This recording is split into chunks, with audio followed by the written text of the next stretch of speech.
Assalamualaikum warahmatullahi wabarakatuh. Baik, kami di kelompok 13 ini akan menjelaskan atau mempresentasikan Cisco yang telah kami buat. Di sini saya sebagai ABN Sakti Ramadan dengan NIM 1020224081. Saya Ferdinand Kevio dengan NIM 1020022400287. Saya Delia Fitri Pramucinta dengan NIM 1020204003558. Baik, lanjut di sini ada topologi yang telah kami buat, yaitu kami menggunakan topologi tree atau pohon. Kenapa kami menggunakan topologi ini? Karena menurut kami topologi ini adalah topologi yang mudah dikelola dan juga topologi yang bisa memiliki banyak akses internetnya. Dan juga berhubung kami memiliki 3 subnet, jadi kami memiliki 3 switch untuk tiap satu subnetnya, makanya kami menggunakan topologi tree ini. Dan juga pada simulasi jaringan ini, kami menggunakan router yang namanya PT router, yang dimana PT router ini adalah router standar dari Cisco-nya dan juga dapat menampung banyak switch pada router ini. Dan juga dengan pembagian ini, pengaturan jaringan menjadi lebih terstruktur dan mudah dalam memanajemen IP, serta meminimalisir konflik atau bentroknya IP antar perangkat pada subnet yang ada.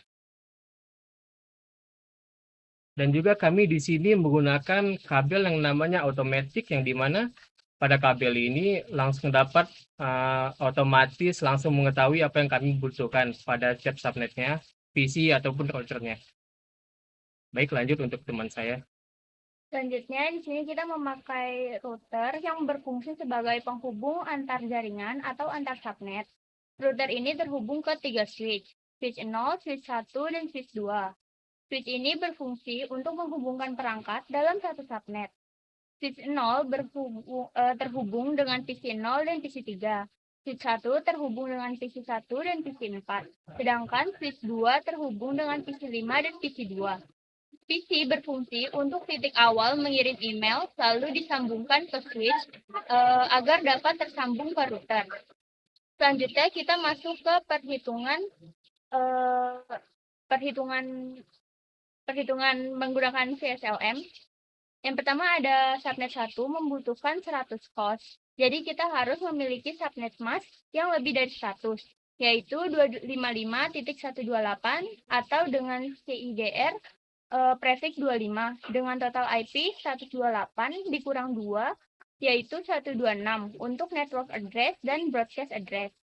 Lalu subnet 2 membutuhkan 50 host, jadi kita harus memiliki subnet mask yang lebih dari 50, yaitu 255.64 atau CIDR prefix 26 dengan total IP 64 dikurang 2, yaitu 62 untuk network address dan broadcast address. Lalu subnet 3 membutuhkan 20 host, jadi kita harus memiliki subnet mask yang lebih dari 20, yaitu 255.32 atau CIDR prefix 27 dengan total IP 32 dikurang 2, yaitu 30.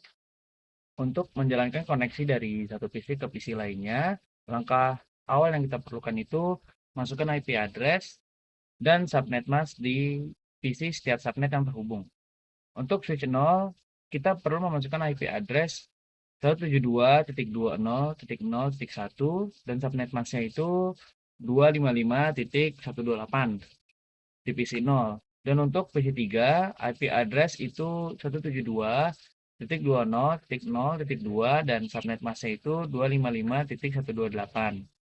Dan untuk switch 1 itu di PC PC 1 kita perlu masukkan 172.20.0.129 dan untuk PC 4 dan subnet masknya itu 255.64. Dan untuk PC 4 kita perlu masukkan 172.20.0.130 dengan subnet masknya juga itu 255.64. Lalu kita lanjut di switch kedua, kita perlu memasukkan IP address dan subnet masknya di PC 5 itu 172.20.0.193 Dan untuk PC 2 itu 172.20.0.193. Selanjutnya, kita perlu memasukkan default gateway yang di masing-masing PC-nya juga untuk PC 0 dan PC 3. Kita masukkan IP default gateway-nya 172.20.0.0 dan untuk PC 1 dan PC 4 kita masukkan default gateway-nya 172.20.0.128. Lalu untuk PC 5 dan PC 2 kita masukkan default gateway-nya 172.20.0.192. Selanjutnya, kita memasukkan lagi IP address, subnet mask, lalu masukkan IP gateway-nya juga di router, agar kita tahu mendapatkan sinyalnya berasal dari mana. Selanjutnya, kita akan masuk ke pengujian konektivitas PC. Dari PC 1 ke PC lainnya.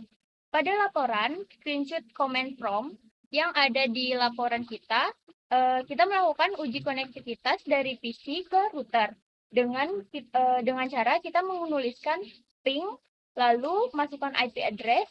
Jika hasilnya seperti yang ada di laporan, maka itu berhasil. Tapi jika memunculkan request timeout, maka itu gagal. Lalu kita coba untuk mengirimkan email dari satu PC ke PC lainnya. Apakah berhasil atau tidak? Dengan cara kita klik tools yang bericon email, lalu kita klik ke satu PC, kita akan kirimkan di satu PC yang kita inginkan, lalu ke PC lainnya yang ingin kita kirimkan. Nah, selanjutnya kita cek statusnya, apakah successful atau failed. Nah, bisa kita lihat untuk statusnya itu di pojok kanan bawah. Nah, jikalau di sana tertulis successful, maka konektivitasnya itu berhasil. Jikalau failed, maka kita perlu cek lagi dari IP address, subnet mask, koneksi lainnya apakah masih ada yang keliru atau tidak, karena konektivitas itu masih gagal. Sekian dari kami. Terima kasih. Assalamualaikum warahmatullahi wabarakatuh.